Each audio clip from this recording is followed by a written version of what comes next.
They put me in the first cell near the entrance to the block. It's not a good spot for a trans woman in a men's prison. With everyone constantly walking past, able to stare in at me through the little window in my door, I feel like I'm always on display. It's the usual tiny cell, a bed, steel toilet, sink, and a little metal locker that holds all my worldly possessions. There's a stained window high up that gets so cold the walls sweat. I have a picture of Whitney Houston taped up next to my bed. She brings me comfort, but I definitely don't feel safe. I've been sexually assaulted and abused 16 times in the last year and a half, including by guards. They put a woman in a men's prison. What did they think would happen? As far as I can tell, none of the people who assaulted me have been punished. Officers call me he, she, it, and freak. The people whose job it is to protect me treat me as though I'm disposable. The way Georgia treats me and other trans prisoners is a systemic abuse of power, authority, and moral decency. Standing up for my community is hard. Our society devalues and discards black trans women, and the people who have power over my life punish me for speaking out. But with all the threats and injustices facing trans people, and especially trans people of color right now, we have no choice but to fight. This isn't how I pictured my life turning out. I was born in 1978 to a large Southern Baptist family in Rome, Georgia. I knew I was different at a very young age. Even though I didn't know what it meant to be trans, I identified with the main female character in the cartoon, Jem and the Holograms. She had two identities, record company owner Jerrica Benton and her alter ego, the singer Jem, whose image she could project over her face and body from special tech in her earrings. That was the first time I saw someone able to change the way they present themselves to the world and take on a new identity. And I knew I wanted to be able to do that too. When my father died in 2000, I took on the role of head of our household, supporting my mother and my 3 siblings. But as a trans woman, it was hard to get hired and hard to hold on to a job once my employers found out. One time I was hired to work in the makeup section of a major retail chain. I had to bring in my ID, and toward the end of the day a manager came and told me I had lied on my application when I said I was female, so I was hired under false pretenses. They gave me $23.17 out of the register and told me not to come back. The rejections were so demoralizing. At one point, the only job I could get was dressing up in a hot dog costume.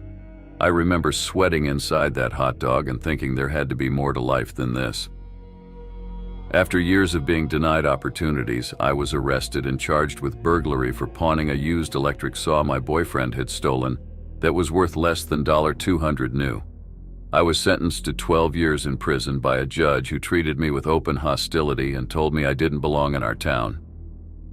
In 2012, I entered the custody of the Georgia Department of Corrections. Between 2012 and 2015, I was placed in a series of men's prisons where I was raped, abused, and denied the hormones and gender-affirming care I needed. Prison staff told me they couldn't protect me or move me to a facility that could keep me safe. Even though I'd been taking hormones since I was a teenager, they wouldn't give them to me. Officials also rejected my requests for accommodations to be able to express my female gender on the grounds that I was clearly a man, not a woman. When I filed complaints about being assaulted, they were often lost, and instead I was retaliated against. In December 2013, I was put in solitary for a week for pretending to be a woman. After years of mistreatment, I sued the state of Georgia in 2015, and a federal court told the state that the treatment I described was unacceptable and unconstitutional. My lawsuit prompted significant changes in the way transgender people are supposed to be treated by prisons, not only in Georgia, but across the nation. I was released on early parole, but the deck was stacked against me. Instead of being allowed to rebuild my life, I entered a new invisible prison as a black trans woman under strict parole supervision in my hometown. Once again, I couldn't find a job. I was barred from traveling even when I was invited to speak at law conferences about my case. Ku Klux Klan members stalked and threatened me. My home was vandalized multiple times.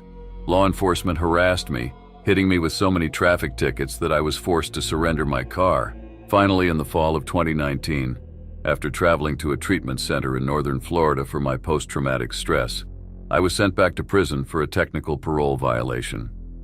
My car, I hoped that my lawsuit had changed things for the better for trans people in Georgia prisons, but instead I'm reliving my worst nightmare. I have filed complaint after complaint to the prison about being sexually assaulted.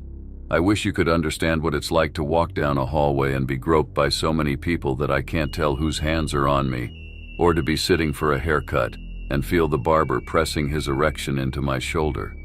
Just last month, some prisoners rigged up a big fan in the bathroom to blow the curtain aside when I was in the shower so they could look at my breasts. They all joked about the peep show for days after. Counselors have recommended me for safer housing, but the Georgia Department of Corrections, GDC, won't move me. I'm stuck in the same dorm where I've been assaulted 10 times already. Officials with the prison said they wouldn't put me in a women's facility because they essentially have a blanket ban on housing trans women in women's prisons. They are refusing to do what they need to in order to keep me safe.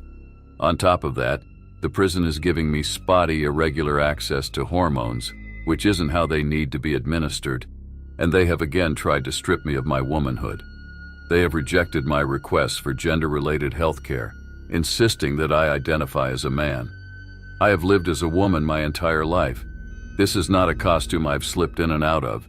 They force me to wear men's clothes and refuse to let me have access to the female commissary list, where I could get items like bras that fit and skincare products I need. These things may not sound important compared to the sexual assault I've experienced, but they trigger my gender dysphoria, which, when it gets really bad, has led me to cut at my genitals. I've tried to end my life more than once. With my legal team at the Center for Constitutional Rights and the Southern Poverty Law Center, I'm once again challenging my placement in a men's prison, along with the GDC's failure to keep me safe and provide the care I need. The Department of Justice, DOJ, even recently filed a statement of interest in my case, but because I've stood up for myself, prison staff are retaliating. We've had to seek an emergency court order to protect me, and I'm asking to be transferred immediately to a women's prison for my safety. We had a hearing before a judge on Wednesday. In the court filing, we described how prison officials altered my files to change my security designation from victim to perpetrator and pressured another prisoner to lie and say I sexually assaulted him. When he refused, they put him in prolonged solitary confinement. They've been papering me with rule violations that are either completely made up or based on tiny infractions, such as insubordination or unauthorized possession of plastic safety scissors they gave me for an arts and crafts project. It's vindictive. The result delayed my parole eligibility, which was postponed from March 2021 until April 2022. I don't know if I can take another year. We're starting to see the slow recognition that incarcerated transgender people, as well as non-binary and intersex people, need to be housed in the type of prison where they will be safest. California passed a law to that effect in January, although it's already federal law. The Prison Rape Elimination Act, PREA, also says prison systems can't decide where to house someone based only on their genitalia, and requires them to consider whether to place a person in a men's or women's prison on a case-by-case basis that takes into account their health and safety. That's the law in Georgia too, but it's never the case. What I want more than anything is for people to know that as a society, we have to learn tolerance. We spend so much time arguing over us versus them, blue versus red, that we can't even get to the table together. We need to learn to tolerate one another so we can then begin to educate each other about gender difference. Knowledge is power. Until we get to where my transness isn't a foreign subject, we're not going to get anywhere.